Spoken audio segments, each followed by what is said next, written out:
Indian army में specially सिपाही pharma के लिए लेटेस्ट आई स्टैंडर्ड रूल क्या है? क्या सिपाही फार्मा में चश्मा पहनना अलाउड है या फिर नहीं?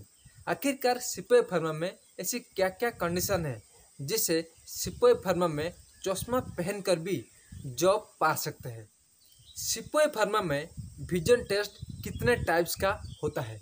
सिपाही फार्मा में जब भी विजन टेस्ट होता है ऐसा क्या क्या टेस्ट होता है?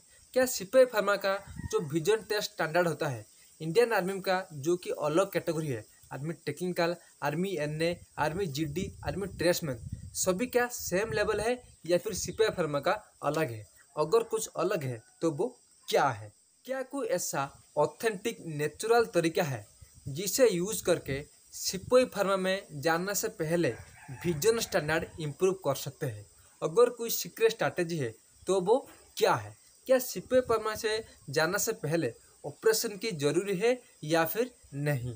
तो फ्रेंड्स, अगर स्पेशली इंडियन आर्मी में सिपाही फार्मा के लिए प्रिपेयर कर रहे हो, आप सभी को पता होगा आर्मी सिपाही फार्मा में जितना इम्पोर्टेंट रोल प्ले करता है रिटन एग्जाम, उससे कहीं ज़्यादा इम्पोर्टेंट रोल प्ले करता है मेडिकल स्टैंडर्ड, उसमें भी विजन टेस्ट। आज इस वीडियो में कवर करेंगे कि आर्मी का जो प्रेस्टिजियस जॉब होता है सिपाही फार्मा, उसके लिए विजन टेस्ट कितना होना चाहिए, कितना मिनिमम मैक्सिमम स्टैंडर्ड होना चाहिए, क्या चश्मा पहनना अलाउड है या फिर नहीं, कलर विजन का स्टैंडर्ड कितना होना चाहिए, सब कुछ वन बाय वन क्लियर करूंगा। अगर आप सीरियसली इंडियन आर्मी में सिपाही फार्मा में करियर करना चाहते हो इस साल, इस वीडियो को एक भी सेकंड स्किप मत करना, क्योंकि अगर आप स्किप कर लोगे तो मैं जो भी इंपॉर्टेंट पॉइंट्स बताने वाला हूँ उससे भी स्किप कर लोगे तो बाद में डिस्क्वालीफाई हो जाओगे, मुझे बदनाम मत करोगे। इसलिए वीडियो को ध्यान से एंड तक ही देखना। हेलो फ्रेंड्स, मेरा नाम है गौतम और आप सभी को स्वागत है मेरी यूट्यूब चैनल में, जहां पर होता है सिर्फ और सिर्फ टू द पॉइंट बातें और कुछ बकवास होते नहीं। तो फ्रेंड्स, आज हम डिस्कस करेंगे आर्मी में सिपाही फार्मा का विजन टेस्ट के बारे में। ओके, वीडियो स्टार्ट करने से मैं आपको बताना चाहूँगा कि मैंने ऑलरेडी सिपाही फार्मा का जो इस साल एज लिमिट है, क्योंकि सिपाही फार्मा एक प्रेस्टिजियस पोस्ट है आर्मी का, हर साल थोड़ा बहुत चेंज करता है, हर साल थोड़ा बहुत अपडेट आता है। इस साल में एज लिमिट में कुछ चेंजेस आया है, 7th पर लागू होने के बाद सैलरी कितना बढ़ा हुआ है, मेडिकल स्टैंडर्ड, आपका प्राइवेट पार्ट क्या क्या चेक होता है, सब कुछ वीडियो बना चुका हूँ। अगर आप सीरियसली प्रिपेयर कर रहे हो और क्वालिफिकेशन में भी कुछ चेंज आया है, जाके सारे वीडियो इस वीडियो को देखने के बाद वन बाय वन डिस्कशन में दे दूंगा, देख लेना, ताकि आपको दिमाग में जितने भी डाउट है सब कुछ क्लियर हो सके और 110% इस बार सिपाही फार्मा में आप सिलेक्शन ले सकते हैं। ओके, अब आते हैं पॉइंट पर कि सिपाही फार्मा का विजन टेस्ट किस प्रकार का होता है। तो फ्रेंड्स, उससे पहले मैं आपको बताना चाहूँगा कि आर्मी में अगर इंडियन आर्मी क्लरिकल पोस्ट के बाद ओके प्रेस्टिजियस पोस्ट होता है, वो है आर्मी में सिपाही फार्मा। क्योंकि सिपाही फार्मा में एक एक्स्ट्रा क्वालिफिकेशन लगता है, वो है बी फार्मा और डी फार्मा, जिसे हर कोई अफोर्ड नहीं कर सकता। ओके, आर्मी में और जितना भी पोस्ट है उसमें क्या मांगता है, सिर्फ 12th मांगता है, लेकिन इसमें जो सिपाही फार्मा में आपको फार्मासिस्ट करना जरूरी है। 4 साल आपको क्या करना पड़ेगा, लगातार पढ़ना पड़ेगा और एजुकेशनल क्वालिफिकेशन लाना पड़ेगा, ताकि आप एलिजिबल हो सिपाही फार्मा के लिए। ओके, इसलिए सिपाही फार्मा एक प्रेस्टिजियस पोस्ट है। नेक्स्ट पॉइंट है कि सिपाही फार्मा का जो विजन टेस्ट होता है, क्या वो आर्मी का जो अलग कैटेगरी है उसका लेवल होता है या कुछ अलग ही होता है? तो सिपाही फार्मा का जो विजन टेस्ट होता है उसमें रिलैक्सेस देखने को मिलता है, डेफिनेटली मिलता है। और जो कैटेगरी है क्लरिकल एनए, उसका विजन टेस्ट कुछ अलग है और सिपाही फार्मा का विजन टेस्ट कुछ अलग है। क्या है मैं आपको बता रहा हूँ, ध्यान से सुनो। सिपाही फार्मा में जब भी आप रिटन एग्जाम क्लियर करते हो, उसके बाद विजन टेस्ट में आपको 3 स्टेज में क्वालिफाई करना पड़ता है।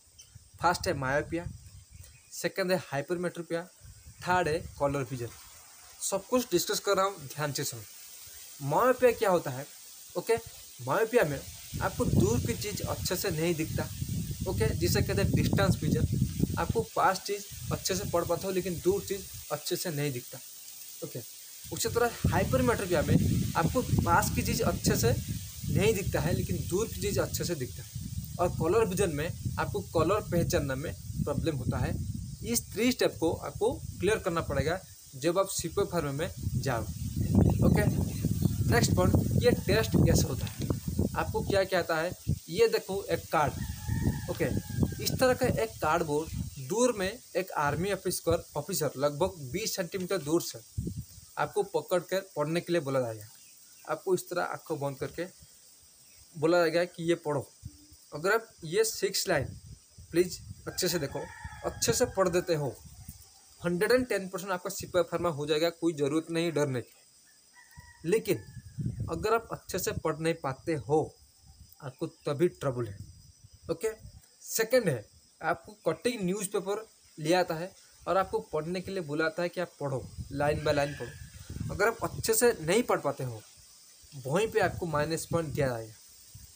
ओके, थर्ड है कलर विजन। आपको कलर विजन के बारे में डेडिकेटेड वीडियो लाऊंगा, क्योंकि एक लेंथी टॉपिक है। चैनल को सब्सक्राइब कर देना, मैं वीडियो उसके लिए डेडिकेटेड लाऊंगा। और हाँ, ये बताना चाहूँगा, मैं कोई टीचर वगैरह नहीं है, मैं खुद एक एस्पिरेंट हूँ। मैंने जो गलती किया था, मैं नहीं चाहता हूँ कि आप वो गलती करो, इसीलिए मैं आपको डायरेक्शन बता रहा हूँ। चैनल को सब्सक्राइब, वीडियो को लाइक करना आपकी मर्जी है। ओके, अब बात है कि सिपाही फार्मा का स्टैंडर्ड कितना होता है विजन में। तो बताना चाहूँगा, सिपाही फार्मा का जो विजन स्टैंडर्ड होता है, okay, usually army technical, army clerical, army NM, okay, 6/9 तक आपको रिलैक्सेशन देखने को मिलता है। लेकिन सिपाही फार्मा में 6/12 मतलब -3.25 तक भी आपको रिलैक्सेशन देखने को मिलता है। तो मेरा रिप्लाई यही है कि आपको चश्मा पहनने की ज़रूरत है, और आप चश्मा पहन कर भी सिपाही फार्मा में सिलेक्शन पा सकते हो, इसमें कोई डरने की बात नहीं है। ओके, नेक्स्ट पॉइंट, कि आप कैसे आई स्टैंडर्ड इम्प्रूव कर सकते हो। अगर आपका मायोपिया 3.25 से भी ज़्यादा है, ओके, आप कैसे अपना आई स्टैंडर्ड हाई कर सकते हो, यानी कि क्लियर कर सकते हो। फर्स्ट मैं बताना चाहूँगा, आपका कितना मायोपिया है, नीचे कमेंट करना। अगर आपका मायोपिया कितना है और हाइपरमेट्री पे है, नीचे कमेंट करना, ताकि मैं नेक्स्ट वीडियो बना सकूं कि आप कैसे क्लियर कर सकते हो। ओके, अब आते हैं सीक्रेट स्ट्रैटेजी। तो बताना चाहूँगा कि आर्मी में या फिर डिफेंस कैटेगरी में eye standard most important role play करता है। ओके, उसे क्लियर करने के लिए सिर्फ 2 ही तरीका होता है। फर्स्ट है नेचुरल वे, सेकेंड है सर्जरी। ओके, अगर आप प्लास्टिक सर्जरी करते हो, आपका भले ही विजन टेस्ट इंप्रूव हो जाए, लेकिन आप वहाँ से पकड़ा जाओगे, आपका सिलेक्शन नहीं होगा। ये मेरा प्रैक्टिकल एक्सपीरियंस है। मेरा एक रिलेटिव है जिसने यही गलती किया था, उसने लासिक कर दिया था, उसने उसका विजन टेस्ट क्लियर कर दिया था, लेकिन बाद में पकड़ा गया, सेकेंड टेस्ट में उसका डिस्क्वालीफाई हो गया। इसके लिए सेकेंड ऑप्शन बचा है नेचुरल वे में। बहुत सारे स्टूडेंट का ये डाउट है कि नेचुरल वे में क्या सच में आई स्टैंडर्ड इंप्रूव कर सकते हैं। तो मैं आपको रिप्लाई दूंगा, हाँ डेफिनेटली कर सकते हो, लेकिन आपको 1.5 महीना टाइम देना पड़ेगा। ओके, डेडिकेटली कुछ स्टेप्स फॉलो करना पड़ेगा, तो भी आपको आई स्टैंडर्ड में इम्प्रूवमेंट दिखेगा। ओके, मैं सिर्फ हिंट्स दे रहा हूँ, ध्यान से सुनो। फर्स्ट है, आपको मास्टरबेशन 2 महीने तक स्टॉप करना पड़ेगा। ओके, सेकेंड थर्ड पॉइंट वो है रेगुलर एक्सरसाइजेस आई स्टैंडर्ड के लिए। ओके, अगर आप सच में सीरियस हो आई स्टैंडर्ड इंप्रूव करने के लिए, डिस्क्रिप्शन में चेक कर लो, एक पेड नंबर है, अगर आप वहाँ पे कॉल करोगे तो मैं लिख के दे सकता हूँ, आपको 2 महीने में आपका आई साइड में इम्प्रूवमेंट दिखेगा, मैं ये लिख के दे सकता हूँ। ओके, अगर कुछ भी इतना सा डाउट है, नीचे कमेंट करना, मैं आपको जल्द से जल्द रिप्लाई दूंगा विजन टेस्ट के बारे में। आज के इतना ही, मिलते हैं नेक्स्ट वीडियो में, तब तक के लिए खुश रहिए, कीप स्माइलिंग।